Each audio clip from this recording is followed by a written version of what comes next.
You've been in the yachting industry for 37 years now.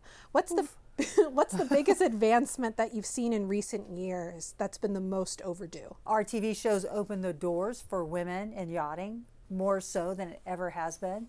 It shows people there's the opportunity, hey, you too could be a yacht captain if you so choose.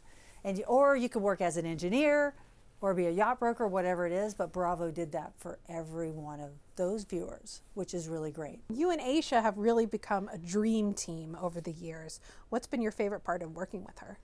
I never have to worry about interior. She makes me laugh constantly. She's exactly what you see on TV is who she is in person. She's so kind and very funny. And we have bridge chats. We have cabin chats. You know, she comes and hangs out in between and we catch up and I get to hear the gossip and it's really fun. But as a captain, I have that line and she respects that. And I love how patient you've been with Nathan as a first-time bosun. What's the most important thing to remember when you're mentoring someone like him? Facts are Nathan is excellent on deck. And I don't know if you remember the season where I said he's my bow guy and Joe's face was like, what are you talking about right now? First and foremost, Nathan knows exactly what he's doing. As far as organization, he never had that role before. How are you going to learn it if you're not put in it? And so basically, for me, it's taking those steps with Nathan and teaching him how to be organized. And I always say defer to your team because maybe someone's more organized than you are. It doesn't make you less of a leader. It makes you a better leader because you're deferring to your team. Teamwork makes the dream work. And I think Nathan's going to figure that out this season. In tonight's episode, you ask Nathan to decide who needs to leave his team. And to your surprise, he picked both Christian and Tessa. It's necessary for the whole operation of the boat and the safety of the guests that we get rid of Tessa and Christian. Was that the most people you've ever had to fire in one day? Yes, I don't think I've ever fired 2 people in one day, but you know, watching the show going, I don't understand. If Tessa actually had experience, why was she just standing there? Like, seriously, self-motivation is part of the job. You can't just wait for for your leader to say, do this, now next do this. You want people who are self-motivated, who can actually execute and do the job. Watching someone drift out to sea and go, oh, wow, what should we do?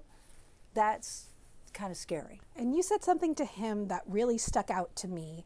You said, not everything feels good when you're in leadership. I feel bad. Not everything feels good when you're in leadership. When did you learn that lesson yourself? Many years ago. Never feels good to fire anyone. Never feels good to have to go over something and have a disagreement with one of your team members. That doesn't feel good. You want it to be kumbaya all the time. In fact, you know, we're in a business where we make people smile. So I want my crew to always be smiling because we all get along, but that's not the case. And in their confessionals, Christian took his firing with grace, while Tessa had some sassy things to say about you and Nathan. Honestly, like, I don't need her help. I feel like Nathan's leadership style is pretty I feel like I also didn't get the opportunity to show my skills. Good luck to them if it's their loss. Did any of their reactions surprise you? Tessa's did not. Christian's did. Yeah. No, and thank you for the opportunity, Captain. Yes, of course. And Nathan, thank you so much, bro. No, thanks, man. I'm sorry. You're a hard worker. Well, no, thank you guys, honestly. Yeah. I thought, wow. After watching the show, I had no idea the animosity between him and Max. So I thought maybe he would posture, but no, he was graceful. It was really interesting to witness. And then she was the opposite. Which was disappointing, I think. Very disappointing. And you sent out the distress text to multiple deckhands, and Joe Bradley answered the call. Yes.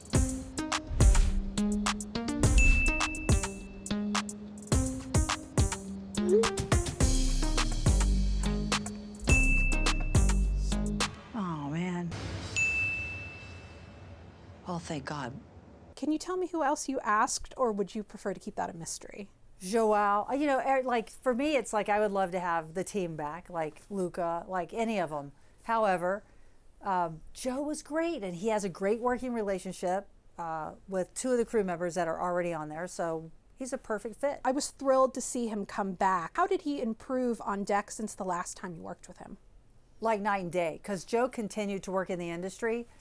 He can tie a bowline, and he's very quick at it. So I don't know. He could be the bow guy. And having him on the deck team is going to cause a new wrinkle for Nathan, given their close bond and goofy friendship. What can you tease about the dynamic of the deck team going forward? You never know what distance does to people. Does it keep them together, or do they travel in different directions? I don't know. I think it'll be interesting to watch. I know you don't see a lot of the below deck shenanigans during charter season. Thankfully. Is there anyone's actions so far this season that have surprised you? Kizzy. I just had no idea. I'm just going to keep saying that. I think Nathan works hard. Aisha does her job. I love that V wanted to be on deck, and Kizzy was, a proponent of that. However, Kizzy is the one blowing my mind right now. Just saying. And this week, the Below Deck franchise will air its first official Real Housewives crossover with Salt Lake City and Down Under. How do you think Captain Jason is going to fare? I'm a little jealous that I didn't get the crossover. I'm just saying, however, how will Captain Jason fare? I think well, because he's a captain. So that's his priority, is the boat, safety of the crew and the guests. We had a little shakeup this season on Down Under. Daisy from Below Deck Sailing Yacht is coming over to work for Captain Jason. How do you think those two will do together? Great. Daisy's great. I think she'll do really well. She has experience of boats doing this. So she doesn't have to deal with this anymore. The boat's going to be straight up and floating the whole time. So her stuff's not going to fly off the table. So I think she's going to be epic. I've got to ask you about Malia. I saw that the vessel she works on, the Savannah, was the yacht that was used in Netflix, The Woman in Cabin 10. Were you shocked to see her vessel on the screen? Yeah, well, we saw her at the boat show. She did not mention that, and I was like, wow, she's true to her word. You sign that document, you do not tell people what you just filmed. She did a good job, so that was pretty cool. I was like, I'm close to her. She didn't even tell me that, I have mad respect for Malia. Yeah. And how is she doing? Is she progressing in her career? Yeah, she's a captain.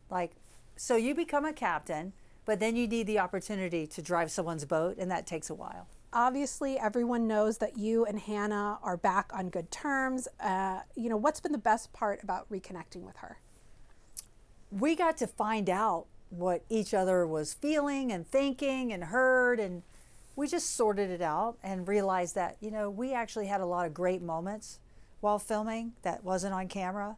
A lot of great moments. So we hang on to those, and we've, matured in many ways, and we got to hear each other's story, and it was the complete opposite of what we thought. So just having a conversation really changes everything. And what can you tease about the rest of the season on Below Deck Med? Just stay tuned, because Barcelona and Bravado and the crew of Bravado have a lot to offer.